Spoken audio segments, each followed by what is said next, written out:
Are you a fan of pro wrestling, comedy, and combat sports? Then we have the podcast for you because we cover that and much, much more. Do you like to debate with your friends? Do we have the perfect segment for you? It's the 531, where we take any given subject, break it down to a top 5. From there, we debate it down to 3, and then into that number 1 spot. If you want to get a hold of us, find us on our social medias. Search Working Fans Podcast on any major social media platform. And if you want to find the podcast, search for us on any major podcast platform, as well as YouTube. Working Fans Podcast. We put in the work so you don't have to.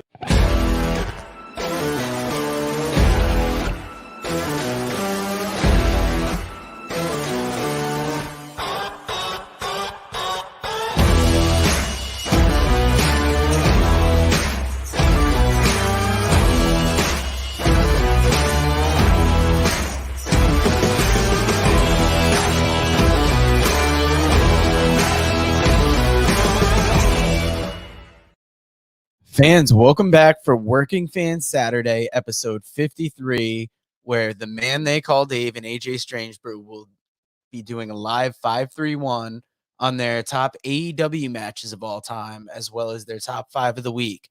Now, we are a week away from Christmas, so next week's live episode, I'm going to be putting together some kind of year-end special, probably throw together some interviews, some segments we did that stood out, and I'll probably be hosting it. I'm going to figure it out during this week, but we will have something for you. Now, let me play a quick commercial of the other live shows we have here on The Buzz, and I'll bring the guys in to start the show. You where's the competition? Bring on the competition. We need some competition. Y'all ain't no competition. It's time to ball. Yeah, shawty, time to brawl. Cause see, we about to stomp y'all from the jump ball. Me worried not at all. Your team is gonna fall. Hope you learn something from it, cause we schooling all of y'all. Putting you to shame. Don't hate you even came. Bringing the pain to anybody coming through the lane. Simple and plain, we gon' play it like we playing dames. Ain't got a chance, even if we give away the game. So hope you brought your best. Go put your skills to the test. An early off season, about to lay your team to rest. Talk is another loss. That's what it's gonna cost. Go with your instincts if you're having second thoughts. Your buck, this is where it stops, player. From the point to the center, whole team got hops, player. We be the kings of this division, here to knock you out the box, player. Just wait until I get the rock, player. We tired of playing losers. Oh, y'all think y'all some winners? No matter who we up against. All right, it's the Working Fans Podcast, and we back, baby. And we do the work so you don't have to, bitches. Dude, we kind of switched sides here. Did you notice that? That's not different. It's because I was in first for once. Oh, yeah. You know what's funny about that? Was I saw the thing, and I didn't have my light ready, and so I went to go fix that. And Yeah, usually I'm the straggler running in late. Not today. So we flip-flopped. What do you want to start with? You want to do top 5 of the week? You want to do the 5? Dude, I'm so excited. Let's start off with the 531. Let's get this going. I think that this is going to be a fun one today, to be honest with you. I'm fired up for it. All right, go ahead. You have a special list from somebody, because I have a special list too. So I want you to let you go first. Dude, mine is from one of the biggest up-and-coming stars. He just had his first match. He's from Test of Strength, which is a wrestling school and organization run by Slick Wagner Brown. For those of you who don't know Slick Wagner Brown, this man is a local and regional legend and independent superstar. He's been wrestling for long in the New England area. He was trained by the late, great Killer Kowalski and runs one of the best schools where you can learn to be a professional wrestler. This man is Patrick Saint. He is also the man who's responsible for getting me back into shape and getting me to where I want to be. If you want to check him out, you can check him out at Anytime Fitness in Manchester. He'll get your ass back in shape also. He'll get in shape so we don't have to. Exactly. But let me get to his list here real quick. These are your top 5 AEW matches of all time. We've got Moxley versus The Butcher for the AEW champion title match. We've got Rusev versus Darby Allin, the TNT Championship. Kenny Omega versus Christian Cage for the Impact Championship.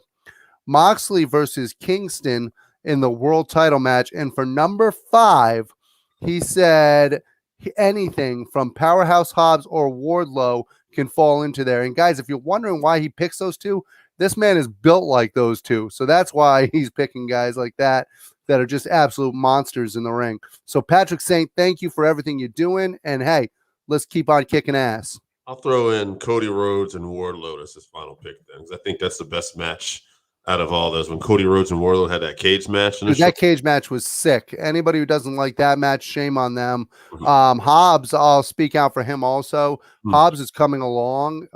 He really is coming into his own. I like the character that he's building into, and he's getting even better every week in the ring. So Absolutely. Now, I also got a special list too as well. Long time fan, long time listener, the one, the only, Mr. Vince Ray Russo. Oscar. Oh, I thought you had Vince Russo. My bad. He's got Bryan Danielson versus Kenny Omega, AEW Dynamite Grand Slam. Bryan Danielson versus Adam Page, AEW Winter is Coming. The Young Bucks versus FTR, Full Gear, AEW Full Gear 2020. Cody Rhodes versus Dustin Rhodes, AEW Double or Nothing 2019. And you know Randy wasn't going to not have this on his list. Britt Baker versus Thunder Rosa, AEW Dynamite Lights Out, I Quit. No, Lights Out match. It was an I Quit match. Never mind. Yeah, so that's a pretty solid list by Randy. What are you putting together over there? It's definitely a solid list. I'll be honest with you. I enjoyed most of those matches that he talked about. Thunder Rosa and Britt Baker makes my list. I think that showed what women's wrestling can be and how fierce it can be. And not only for women's wrestling, but wrestling as a whole. I think that sometimes we have a tendency of just calling it women's wrestling, and that's not fair. They are two wrestlers that actually absolutely kicked ass. So I'm going to go with Orange Cassidy versus Pock as my number 2 match. That's from AEW Revolution 2020. I thought that was a fantastic match and showed what both of them can do. Pock is phenomenal. I don't think he gets the credit he deserves.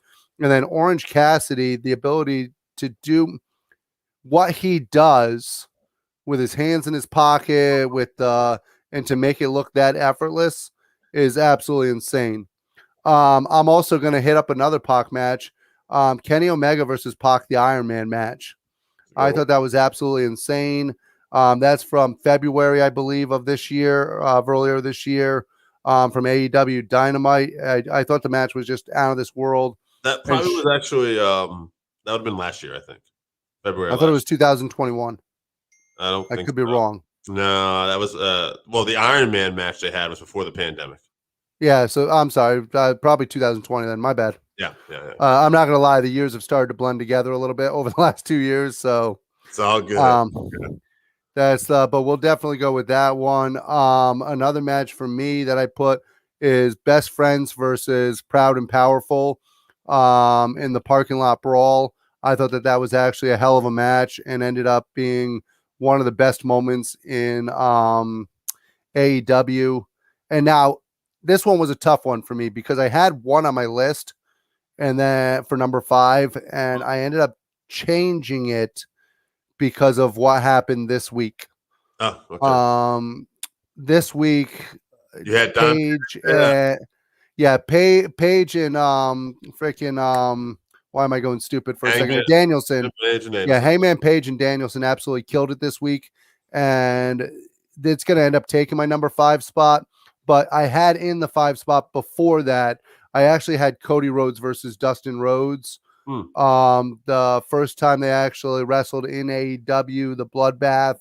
That match to me was one of the big moments in AEW to start off the promotion. But I did get rid of that, and I don't do the Jake rule, so it will not make my list. I am going to go with Hangman Page versus Bryan Danielson. Sounds good, man. I'm going to give my list in. I got Britt Baker versus Thunder Rosa. It was our match of the year, actually. We already did that. I got Hangman and Omega this year after this week, too. I had to include that, which would have been interesting if we had that match when we recorded match of the year. I'm not saying it would have won, but it would have been up there. I had Danielson Omega as well. We just talked to Robert Karpolis, former WWE writer, yesterday.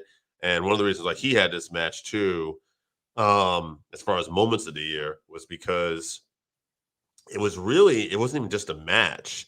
It was the atmosphere, it was the crowd, everything was very electric for this, and it had like a ECW one night stand kind of feel. I think he said that, but it's definitely the case either way. Hangman Danielson, like I said, Hangman Omega. Actually, it looks like I wrote down Danielson Omega twice, so I'm gonna have to steal one from you then. I believe you had Pock and Omega, which we discussed. The So, Iron Man match. yeah, I will throw that one on there as well because Pock is fucking fantastic. And the other match I'm going to put in there is Cody versus Dustin. That was such a hard one for me to take off the list, to be honest with you.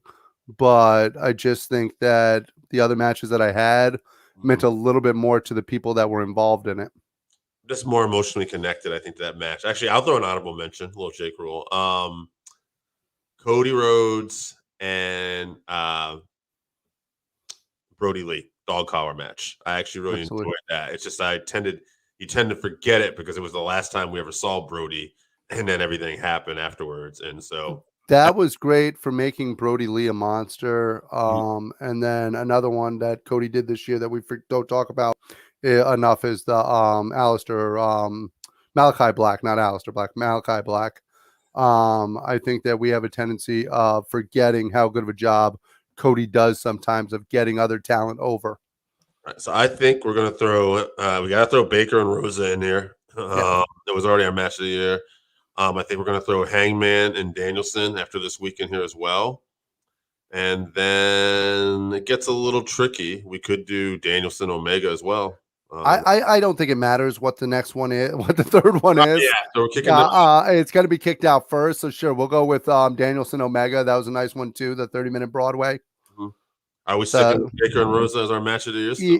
Oh God, this is tough for me because I think that meant so much. But what it takes to go a 60-minute Broadway, and this is a 60-minute Broadway that was entertaining throughout. Can you think of a time in that match when you were not paying attention? No, or when the crowd wasn't in it? I got home late and I was watching it on my phone to start. And then when I put it on my Sling app, it started out live. And I was like, oh, shit. And then I realized, oh, wait, the match is still going on anyway. So I rewound it back to where I was. But I was like, okay, so this match is going to go for a bit. At that point, I think we were like 45 minutes into it. And I was that match was so good. It made you forget about the fact that I think everybody was expecting some kind of major show up or something like that. And the match was so good that it made the crowd happy and they didn't care that nobody showed up. Hey, Baker Rosa got our match of the year, but the last minute and this one, we're going to go and hang. I'm sorry. Unfortunately, I treat women's wrestling the same as I treat men's wrestling. And as much as I love that other match, if you're going to be fair and you're going to treat everything equal, then you've got to go with Paige and you got to go with Danielson on this one because 60 minutes. And like I said, the crowd was never out of it for a second. Absolutely. And I'll have to say this too. It just, like you said, it takes a lot to go an hour. And I feel like Danielson definitely, Hangman too, but definitely Danielson. I don't think that guy was really that tired at all. I'm not saying he didn't look blown up at all. No, I'm not saying that he doesn't know, he didn't feel it at all, but no, I'm sure he felt it, but he looked like he was freaking ready to go another hour. Yeah. Very impressive. Jesus Christ. When the crowd was chanting for fight forever and let's keep going and stuff like that, I'm pretty sure those guys could have went the next hour and just took them the whole show. Hey, quick programming note for us at the Working Fans Podcast page too. We like to do little rift and stuff like that. And we talk about the old stuff, but on here we talk about new stuff sometimes. So we will still be doing our top 5 of the week today, but me and AJ are going to possibly in the upcoming weeks, I don't know about the holidays, but upcoming weeks on Fridays, we'll be putting out some live stuff too, where we'll talk about stuff going on during the week. And AJ can get a little negative if he wants. I'll reel him in if he gets too far, but we're going to keep it real, man. Sometimes people have a tendency of being a little too sweetheartish towards all the products. I'm going to tell you what the real is. I'm going to keep it real for you. We're going to give you like my friend Conan would say, we're going to keep it 100. Keep it 100. All right. Don't say that. Why don't we do our top 5 of the week? I'll kick us off. Hangman Danielson Yeah. to be there. This one, Now I'm just gonna take a guess. Did you watch SmackDown yet? I did. Yeah, I'm gonna guess that one of yours came from SmackDown last night. The closing segment. Obviously, Paul Heyman getting fired in storyline by Dude, how good was everybody in that? everybody was fantastic. Even the Usos behind him going, "Yeah, get him." Yeah, you messed up. You messed up, son. And then Paul with that look, and he just knew he was in trouble. He's like, I'm not protecting Brock Lesnar. And he's the look on Roman's face like, oh, Paul, like, you're going to get it. I think I'll get back. We'll talk about that. We'll finish up with that one. Yeah, we'll give you your top 5, and we're going to talk. That's what where we think that's going. I just had to take a guess that might be in your top 5.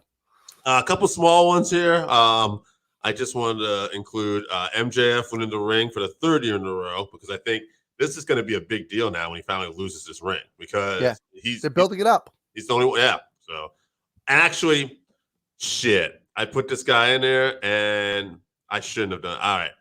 I'm going to scratch MJF. No offense. That's a great thing, but screw you. No, because I got Trent Beretta back in the ring as of last. Absolutely. And he looks phenomenal. I'm not taking him off. That was good. Yeah, he looked phenomenal. What I am going to include was last night we found out that coming up, I want to say, I don't remember if it was May or something, but Owen Hart Cup. And it's men's and women's tournament. And I was excited they're doing both of them. And Martha Hart will be handing out the plaques to both of them. This is reminiscent to me of the old Crockett Cups where, the Crockett's would come out and hand the cup. Super excited about this. Really cool to see Owen being honored. I don't have a negative thing to say about this at all. I know some people on the internet were a little butthurt that this wasn't happening in WWE. I'm about as fair as everybody, I think, is when it comes to WWE. Fuck that. I'm just happy Owen Hart's getting taken care of. I think it's awesome. It's never going to happen in the WWE. It won't. Martha Hart blames the WWE for what happened. Yeah. She blames the WWE for how they handled it. And quite frankly, she has a right to. Yeah, if you haven't seen the Dark Side of the Ring episode where they talk about this, then you don't understand why. Go and check that out. There's an episode on Dark Side of the Ring where they talk about the tragedy that happened with Owen Hart. And if anybody can't understand why Martha's coming from where she's coming from, well, then screw yourself. She has every right to feel the way she feels. Absolutely. She lost her husband. She lost the father to her 2 children. Her children did not have the right to grow up with their parents, with their father, who was a tremendous man, somebody who nobody has anything bad to say in this business. And I can tell you, as someone who's been in this business, we all have something bad to say about everyone. So that is absolutely amazing. And the fact that they're going to do this tournament and have both a men's and a women's winner, I couldn't tell you how excited. And I'm hoping that when they put these brackets together, they use some of the more technical wrestlers and they actually honor the style that was Owen Hart. I think me and you are going to have basically the same top 5 here almost. I'm going to guess you're going to have Hangman Danielson, obviously. Heyman. I actually have exactly the one that you have. So, because Trent Beretta was on mine. You know I'm a huge fan of Best Friends. The question is, do you agree with the last one? And I think you do. The other I do. I'll be honest. I'll be honest with you. When I made my list, it did slip my mind. Yeah. The Owen and when you said it, I literally made the same change you did. Yeah. And got rid of MJF and put in Owen. Yeah. So, and Kevin Owens resigning this week. That to me, huge is one of my big mistakes of the week. I don't know. Here's the thing. I don't know if we can call it a mistake in terms of. No, it's not a mistake. He paid, I bet. Yeah, it's not a mistake. He got paid. Same thing with Cesaro. It's a disappointment for guys like us who knows, like, who only can imagine. We've seen what Kevin can do when he's handled crap. What could Kevin do with no restrictions in a creative environment where he's got people like not only the Bucks, people forget Jericho's a huge fan of this guy too. So, but until Vince McMahon is no longer with us, and it's not, and the WWE is not 100% a body guy thing, you're not going to see what you can see from Kevin Owens. We'll talk Same more thing. about No, go ahead, man. I'll talk a little bit more about Kevin in a minute. I do want to say, I want to talk about where we think Kevin's going in a minute, but what I want to say too is Kevin, even in his character and any backstage or any like unrelated wrestling interviews, this guy has always been about his family. Yeah. He is family first. And Absolutely. also another thing too to kind of remember too was like when the COVID restrictions were coming down and they were doing the empty arena stuff and they had like wrestlers out in the front. If you remember, Kevin's the one who walked out. Kevin walked out and said people aren't wearing their masks, they're not taking this seriously. He had that talk with Vince and they fucking changed it. One thing we know about Vince over the years is when you do shit like that and you talk to him, but you do it in a way where you're not trying to like belittle him, but you come in with confidence, he respects the shit. I think he has respect for him. You got to have respect for Kevin. Especially, I mean, those of us that have watched him for years and years, all the way back to Kevin Steen, the guy's a pioneer in some of the things that he does. He was one of the first people to really use the internet. He was one of the first people to really dominate the independent scene. And like I said, if you don't have respect for this guy, I don't know who you have respect for. So I guess he's been in the world title picture, but he hasn't been, winning any matches. But his contract, obviously, he's been in limbo. Well, it's renewed now, so he'll go down to mid card. He'll probably wrestle Cesaro. So you see, because they're obviously paying him a substantial amount of money. Yeah. Like, with AJ Styles, he came in with that huge contract, so he actually got a decent run. I'm wondering if the same thing will happen with Kevin. I don't know. I mean, they re-signed Cesaro and literally stopped his push the moment they signed him. Yeah, but we haven't heard anything major about that. But that surprises me too. That like, why didn't AEW like even come up? Like, were they not interested in Cesaro? Well, now wait a minute. Now you're making an assumption that they even had the right to talk to him. Maybe with WWE contracts, they don't have a right to talk to anyone until those contracts actually expire. Yeah. Well, let's put it this way. I mean, don't get me wrong. They can find ways to talk to him. Right. But you can't make an official contract offer until those contracts are up. Otherwise, you will be in court by the WWE. Although was Tony Khan didn't match this offer with Owens. That was the word that came out. However, I believe WWE can work with people and say, okay, if Kevin seems the kind of guy who speaks up for himself and says, I'm not saying I'm want to leave or don't, but I do want to see the free market. And can I just have this conversation? Vince would probably respect that. Let him have the conversation and then go, okay, that's great. We're not going to match that, or no, we will match that, or here, we'll do this. So I just think with everything that's going on right now, it's not the best time for Kevin Owens to make the jump. I don't. I think that I bet you that played a part of it. I'm not saying I don't know how much they offered him, but if Tony didn't come up to a certain amount, I would imagine after stacking the roster like they have, that probably paid a factor. Plus, think about some of the free agents that are still out there. Does anybody know why Bray Wyatt hasn't signed with anyone? Nope. He's not working anywhere. Braun Strowman showed up in Ring of Honor. I mean, there are people that are still free agents, though, that could cost Kevin Owens if he signs, and he could get lost in the shuffle there, too. So why not stick with what you know? I kind of hope they put the belt on him and give him a real run, but I'm not going to hold my breath either. He plays. I would love to see them put the belt on Sami Zayn. I think you talk about a chicken shit heel. Yeah. I would love to see Sami Zayn as a fucking world's champion. Sami Zayn, the SmackDown world champion, and Kevin Owens. No, I don't think you'll ever see him beat Roman Reigns. No, exactly. But how great of a chicken shit heel would he be as a freaking champion? Yeah, I'd almost like to see them rekindle. They're not going to do this, like a thing where, if you remember years ago where Triple H actually helped Kevin win the title the first time, could you imagine something like that where Triple H actually helped him again and they were going to show up on a new NXT 2.0 and they called out the creative and this isn't my baby and, they were showing up on both shows. They're not going to do that, but that would make programming interesting. And, but nonetheless, that's another free agent that we don't know where he's going to end up is Gargano. Yep. He did have a thing out this weekend on his Twitch where he did say that if you want me to come somewhere, I'm listening. So make some noise. And if I hear Johnny wrestling somewhere, I might show up. So he's I heard a little CM Punk last night in Chicago, which the announcers were great because Pat McAfee said, "Yeah, we love you too, Chicago." Hey. Before we finish up with the Heyman thing, where we think this is going, one other thing. Brody King. It was kind of hinted, I think, in that Malachi Black. I don't know if you watched it because I know sometimes you miss things. I missed it. I did not actually see Malachi Black. See, Malachi Black was doing a thing where he was talking about the House of Black at the end, and he kind of spits this black mist on this hooded guy, and he was on. And at the end of it, he goes, "Now you're more than a king." And Malachi Black and Brody are tag. I think they're tag champs, but they team up in PWG. And dude, Brody King would be a great addition to the AEW roster. He's a big man that has worked his ass off in Ring of Honor, worked his ass off wherever he's gone. We've met him outside of it in New York when we were traveling with a friend of ours who we can't name. But Connie Eslada. Hey, yeah, but the man is literally one of the nicest guys, and I hope he does get this push. Actually, one more thing I want to talk to you about before Heyman. I don't know if you saw this. Did you see? I don't know if you saw highlights or what, but on the Ring of Honor, their final, what could be their final show. Oh yeah, they said something about April 2022.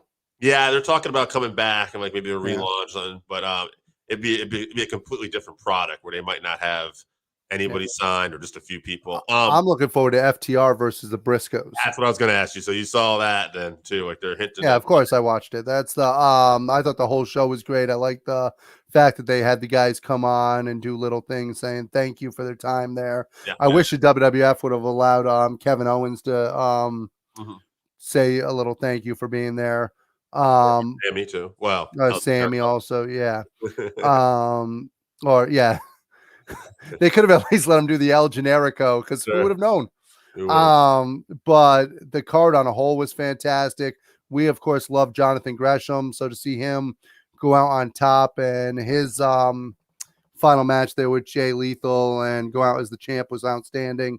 And of course the tag team interaction between FTR and the Briscoes. I can't wait to see that. Okay, final thing. Do you agree? Paul Heyman, despite getting punched in the face, despite being fired, day one, he makes his return. He helps Roman Reigns win back, keep the title, and they're together all the time, and they're making up the next night on SmackDown, and everything's good. That is Paul. So, yes, I do think so. Yeah. I think that if he went with Brock, it would be a complete babyface thing, and I don't see Paul Heyman ever as a babyface. So, agreed. All right. On that note, this is the live show from The Buzz, the Working Fans Podcast. It's been our pleasure. Where we do the work so you don't have to.